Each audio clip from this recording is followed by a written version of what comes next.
Ladies and gentlemen, hello and welcome to Lost. I am Stylosa, and this is my Doomfist trick fisting, flank fisting guide video. Although it's not comprehensive because Doomfist is just new, but this is going to give you an idea of Doomfist's movement. Watch this, right? This is in a live game. High noon is about to happen. Oh no, what shall I do? Well, guess what? I'm Doomfist. I'll jump off the map, use seismic slam to get back on the map. Good God, it is beautiful. His movement is insane, but there is a key concept you have to understand first with Doomfist.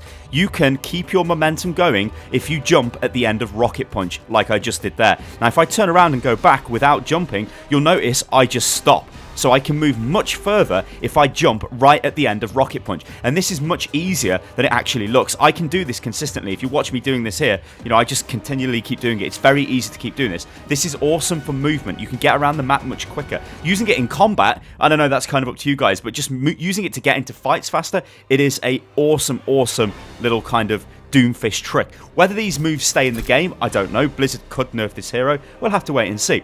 Now let's take a look at some flanks. So we go on to, well, we stay on to Iconvolt, and this is the pretty standard Iconvolt flank, and you can do this both ways. So obviously you can flank around this side, flank around that side. It's a very usable flank because you can get in behind on the defenders here, and then possibly take them out. Because remember, you're Doomfist. You can pretty much kill somebody instantly. If the Ana's waiting at the back there, you get a surprise fist on the Ana. Then she's dead, ladies and gentlemen, and that is glorious. There is also trick jumps you can do like this. Now this is kind of using edge boosting, which I think will be nerfed from Doomfist because Genji had that removed from him, but it's fun to see it, and maybe it'll stay in the game, we don't know. So if we move on to Anubis, there's a load of flanks on Anubis here around this kind of area. You can jump around, you can use seismic slam to get vertical, which is a very, it's almost like a very finicky ability, seismic slam. It doesn't, I think they've got a problem with rendering the target where you're actually going to land, because a lot of the times you can actually seismic slam to a higher position than you are, but you can't actually see the target.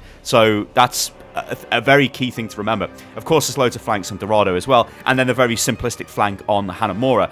But it's worthwhile showing these, and inevitably, guys, I will probably miss some of the flanks, and definitely the trick jumps, because there will be loads of them. This here is a trick jump on Hollywood first point. This actually is kind of good because if you use we're kind of boosting with the fist on top of the roof there and then seismic slamming over, pretty good for killing maybe a Widowmaker. This here shows you the range of Doomfist movement, and that is using Doomfist bouncing off objects. It wasn't entirely using the ledge boost, but you can see how when you bounce off objects and you're jumping at the end of rocket punch, you can really get very far. I mean, I jumped the entire length of that point there, which is crazy. And of course, this was the trick jump we've seen at the start of the video. Now, Numbani as well, we can flank around this side. You can't actually flank back.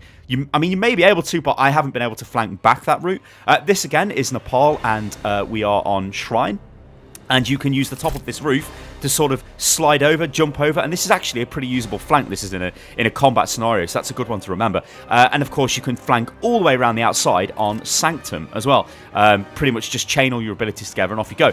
But that's the key thing you've got to remember. If you use all your abilities to flank and you get into a fight with no abilities up, Doomfist is terrible, ladies and gentlemen. And of course, you can flank underneath King's Row, which kind of doesn't make sense because we're using seismic slam. If you watch this now on the way back, watch how I use seismic slam. We don't actually see the target on the high ground. We kind of did, but it was underneath it, but you can still jump up there. It's really weird. Like, you think seismic slam would only take you to lower positions, but it doesn't. It actually takes you higher. And of course, we can flank on Volskaya as well around the side, and then on the final point of Volskaya, we can make this juicy flank around the side, which, you know, is a pretty standard flank, but we can also rocket punch back over that point. So this pretty much, guys, is the way Doomfist is used. Now, I've been playing him quite, well, a hell of a lot since he came out, but I've been spending a lot of that time just running around in custom games, just testing his movement.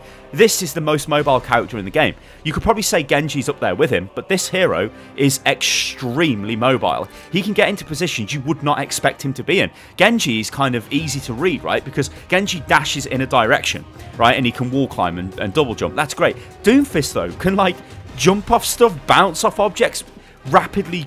He is insane. He is absolutely insane.